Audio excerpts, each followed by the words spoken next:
नमस्कार मित्रों, एक बार फिर से आपका स्वागत है हॉक फीड न्यूज में। रातों रात चीन ने सीमा पर अपने सैनिकों की तादाद बढ़ाना शुरू कर दिया है और सैनिकों को ढोकर लाया जा रहा है। लेकिन आपको बता दूं कि भारत ने भी मोर्चा संभाल लिया है और भारतीय सैनिक भी लगातार डटे हुए हैं सीमा पर। इस वक्त बॉर्डर पर हालात बेहद तनावपूर्ण हो चुके हैं। तो सबसे पहले कमेंट में जय हिंद के नारे मित्रों जरूर लिखें। फिलहाल आपको बता दूं कि कल ऐसी खबरें सामने आ रही थी कि चीन ने दोस्ती का राग अलापना शुरू कर दिया है और लद्दाख बॉर्डर पर आपको बता दूं कि टेंशन भरे हालात हैं। इस वक्त कम से कम 3 जगह ऐसी हैं जहां पर 5 मई से अब तक भारतीय और चीनी सेना के जवान आंख में आंख डालकर डटे हुए हैं। और इस बीच आपको बता दूं कि खबरें यह भी आई थी कि राष्ट्रपति शी जिनपिंग ने अपनी सेना को युद्ध के लिए तैयार रहने का आदेश दे दिया था। लेकिन इस बीच जो बड़ी खबर सामने आ रही है आपको बता दूं वो ये कि चीन ने अपने सैनिकों को अब लाना शुरू कर भारी मात्रा में लाना शुरू कर दिया है। आपको बता दूं कि चीन खबरें जो हमारे पास आ रही हैं उसके मुताबिक चीन ने पूर्वी लद्दाख में संघर्ष शुरू होने के बाद भारतीय इलाकों से सटकर अपने सैनिकों की संख्या इतनी तेजी से बढ़ाई है कि वहां तैनात भारतीय सैनिक दंग रह गए हैं। सूत्रों की माने तो चीन ने भारी संख्या में ट्रकों को भी उतार दिया है जो कि कीचड़ ढोने के काम आते हैं। चीन की पीपुल्स लिबरेशन आर्मी उस इलाके में युद्ध जैसे हालात की तैयारी करने में जुट गई है और उसने इलाके में एक यात्री विमानों के लिए बने हवाई अड्डे को फिलहाल मिलिट्री बेस में तब्दील करना शुरू भी कर दिया था। आपको बता दूं कि भारतीय सीमा में अतिक्रमण के बारे में सूत्रों का यह कहना है कि चीन सड़कों के जरिए सैनिकों को एलएसी पर जुटाना शुरू करता है और उसने इस बार भी ऐसा ही किया था। उसने कई इलाकों में सैनिकों का भारी दल बल तैनात किया, तैयार किया और इसी क्रम में उसने कई जगहों पर भारतीय सीमा में अतिक्रमण भी कर लिया, यानी भारतीय सीमा में चीन अंदर तक घुसा। हालांकि आपको बता दूं कि खबरें ये सामने आ रही हैं कि संघर्ष शुरू होते ही चीन ने बड़ी सफाई से इलाके में अपने सैनिकों की तादाद बढ़ाकर भारतीय सैनिकों को हैरान कर दिया। चीन ने ट्रकों और दूसरे वाहनों में सैनिकों को सीमा की तरफ लाकर तैनात कर दिया था। हालांकि आपको बता दूं कि अब भी हालात बेहद खराब हैं। चीन भले ये कह रहा हो कि दोस्ती का राग अलापना चीन ने शुरू कर दिया। कल ही चीन के राजदूत ने यह कहा कि ड्रैगन और हाथी एक साथ नाच सकते हैं, यानी भारत और चीन एक साथ रह सकते हैं। लेकिन आपको बता दूं कि चीन वही देश है जिस पर कभी भरोसा नहीं किया जा सकता। 1962 की अगर मैं बात करूं तो 1962 में जिस वक्त भारत चीनी भाई भाई के राग गाए जा रहे थे, दोस्ती के राग गाए जा रहे थे, गाने गुनगुनाए जा रहे थे, उसी वक्त चीन ने पीठ में छुरा घोंपते हुए भारत पर हमला कर दिया था। और इस वक्त आपको बता दूं कि हालात जो हैं वो बेहद टेंशन भरे हैं लद्दाख सीमा पर। दरअसल मामला ये है कि भारत एक सड़क का निर्माण कर रहा है अपनी सीमा में और चीन यही नहीं चाहता। दरअसल चीन ये नहीं चाहता कि भारतीय सैनिक आसानी से वहां पहुंच सकें, सड़कों का निर्माण हो, इंफ्रास्ट्रक्चर बने। चीन ये कतई नहीं चाहता है और यही वजह है इस पूरे संघर्ष की। दरअसल आपको बता दूं कि खुलासा ये हुआ कि सैनिकों की संख्या को बढ़ाने में चीन की जल्दबाजी का अंदाजा आप इस बात से लगा सकते हैं कि उसने सैनिकों को उन ट्रकों में भरकर भेज दिया जिनका इस्तेमाल एयरफील्ड के विस्तार के लिए गारे की ढुलाई में होता है। जो गारा ढोने वाले ट्रक होते हैं उनमें भरकर उसने अपने सैनिकों को भेज दिया।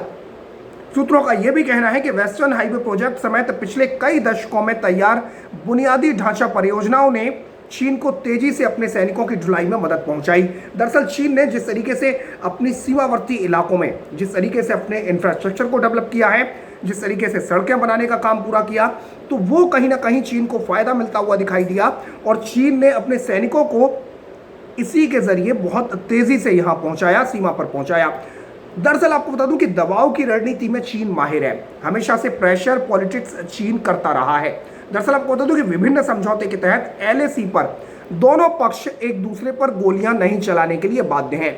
और आपको जानकर यह ताज्जुब होगा कि 1967 के बाद भारत और चीन के बीच या भारत चीनी सैनिकों के बीच एक भी गोली नहीं चली है। तो संधियां कुछ ऐसी हैं कि एलएसी पर दोनों पक्ष एक दूसरे के खिलाफ गोलियां नहीं चला सकते। ऐसे में सैनिकों की संख्या के जरिए एक दूसरे को छोटा दिखाने की कोशिश होती रहती है। छिटमुट पथराव और डंडेबाजी की खबरें हमारे सामने पिछली 5 मई को ही आई थी। इससे पहले डोकलाम में हमने तनाव देखा। तो चीन प्रेशर पॉलिटिक्स का इस्तेमाल करता है, अपने सैनिकों की तादाद बढ़ा देता है और अतिक्रमण करने की कोशिशें की जाती हैं। दरअसल आपको बता दूं कि जिस पक्ष के पास जितनी तेजी से सैनिकों को लाने की बॉर्डर पर क्षमता है, वो इस खेल में दूसरे पर बढ़त हासिल करने की कोशिश कर सकता है। और चीन इसी का फायदा उठाता है, क्योंकि अब तक आपको बता दूं कि अब तक भारत की जो तमाम सरकारें रहीं, 70 साल इस देश में जो सरकारें रहीं, कांग्रेस का राज रहा, तब याद ही नहीं रहा कि चीन की जो सीमावर्ती इलाके हैं वहां पर सड़कें बनाई जाएं। लेकिन आपको बता दूं कि मोदी सरकार के आने के बाद नितिन गडकरी ने सड़क परिवहन मंत्रालय संभाला और सबसे बेहतरीन काम इस वक्त सड़क परिवहन मंत्रालय कर रहा है और लगातार सड़कों का निर्माण किया जा रहा है। और आपको बता दूं कि सीमावर्ती जो इलाके हैं वहां पर भी सड़कें बनाई जा रही हैं, जो इलाके कभी ऐसे हुआ करते थे कि यहां पर सड़कें बनी नहीं सकती हैं। तो चीन इसी से दरअसल बौखलाया हुआ है और चीन ये नहीं चाहता कि लद्दाख सीमा पर सड़क बनकर तैयार हो, जिससे कि भारतीय सैनिक आसानी से यहां पर पहुंच सकें। यही कारण है कि वो सीमाई इलाकों में भारत के आधारभूत ढांचों के निर्माण में दखलंदाजी करता रहता है। उसको पता है कि इंफ्रास्ट्रक्चर मैं डेवलप नहीं होने दूंगा तो भारत के सैनिक यहां नहीं पहुंच पाएंगे। पूर्वी लद्दाख में आपको बता दूं कि एलएसी के पास भारत की तरफ से हो रहे निर्माण कार्यों पर लगातार चीन आपत्ति जताता रहा है, लेकिन इन आपत्तियों को तवज्जो नहीं मिलती है और उसके बाद वो दबाव बनाकर रणनीति बनाना शुरू कर देता है, दबाव की रणनीति वाला काम शुरू कर देता है। इस रणनीति के तहत चीन ने इलाके में कई स्थानों पर अपने सैनिक तैनात कर दिए, लेकिन चीन ये भूल गया कि ये न तो नेहरू वाला भारत है और न ये मनमोहन सिंह वाला भारत है, ये भारत है मोदी वाला भारत। ये भारत वो है जो किसी के आगे अब झुकेगा नहीं, जो न तो उलझेगा, पहले उलझेगा नहीं, लेकिन अगर किसी ने हरकतें करने की कोशिश की तो उसको मुंह तोड़ जवाब देना भी ये भारत जानता है। इस भारत की दशा और दिशा इस वक्त दोनों बदल चुकी हैं और अंदर घुस के मारने की क्षमता रखता है इस वक्त भारत। आपको बता दूं कि मीडिया रिपोर्ट्स के मुताबिक दौलत बेग ओल्टी को जोड़ने वाली नई सड़क और आसपास के इलाकों में आम नागरिकों और सेना की आवाजाही बढ़ने से चीन में बौखलाहट बढ़ गई और पाकिस्तानी नेता जो बयान दे रहे हैं कि उसका पूर्वी लद्दाख में चीन की कार्रवाइयों से कोई लेना देना नहीं है, तो क्या तनाव की मौजूदा स्थिति और बिगड़ सकती है? क्योंकि चीन ने, आपको बता दूं कि भारत से अपने विद्यार्थियों और अन्य नागरिकों को बुलाना वापस शुरू कर दिया है। इस सवाल पर, जब इस सवाल को पूछा गया विशेषज्ञों से, तो इस सवाल पर विशेषज्ञों का यही कहना है कि भारत से अपने नागरिकों को बुलाने का लद्दाख में जारी संघर्ष से कोई मतलब नहीं है। क्योंकि कुछ मीडिया रिपोर्ट्स में ये खबरें सामने आ गई थी, कुछ चैनल्स ने ये खबरें चलाना शुरू कर दिया था कि भाई चीन ने अपने नागरिकों को वापस बुलाना शुरू कर दिया है, तो कहीं इसका मतलब या इसका तात्पर्य सीधे लद्दाख से तो नहीं है, कहीं लद्दाख पर आक्रमण तो नहीं करने वाला चीन। लेकिन विशेषज्ञों का यही कहना है कि चीन अपने नागरिकों को कोरोना की वजह से वापस बुला रहा है और इसका लद्दाख में जारी संघर्ष से कोई लेना नहीं है। सीधे सीधे उनका कहना है कि कोरोना संकट में चीनी नागरिक, सरकार खुद को भारत से निकालने की गुहार लगा रहे हैं चीनी नागरिक, और इसी वजह से चीन ने इस चीज़ को तवज्जो दी है। लेकिन आपको बता दूं कि चीन के दबाव के आगे भारत इस वक्त झुका नहीं है। और जैसा कि मैंने आपको पहले भी हमने अब तक न्यूज़ पहुंचाई थी, खबर पहुंचाई थी कि प्रधानमंत्री मोदी की जो बैठक हुई और उसके बाद उससे पहले रक्षा मंत्री राजनाथ सिंह की बैठक हुई, इन दोनों बैठकों में मंगलवार को यह साफ कर दिया गया कि भारत किसी के आगे झुकेगा नहीं। सड़क का निर्माण भी होगा और अगर चीन अपने सैनिक तैनात करता है तो सैनिक हम भी तैनात कर देंगे। दरअसल आपको बता दूं कि सीमा प्रबंधन से जुड़े हुए 4 समझौते भारत और चीन के बीच हो चुके हैं, जो पूरी कहानी आपको समझा देंगे। दरअसल आपको बता दूं कि भारत और चीन के बीच कम से कम 4 समझौते के जरिए सीमा प्रबंधन का तंत्र विकसित हुआ है, जो कि अब भी कारगर हैं।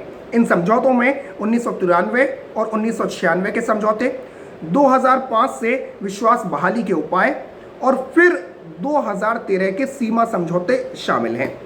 इन समझौतों ने एक ऐसा स्ट्रक्चर तैयार कर दिया जिसके तहत चीन और भारत सीमा विवाद को बातचीत से सुलझाते रहे हैं।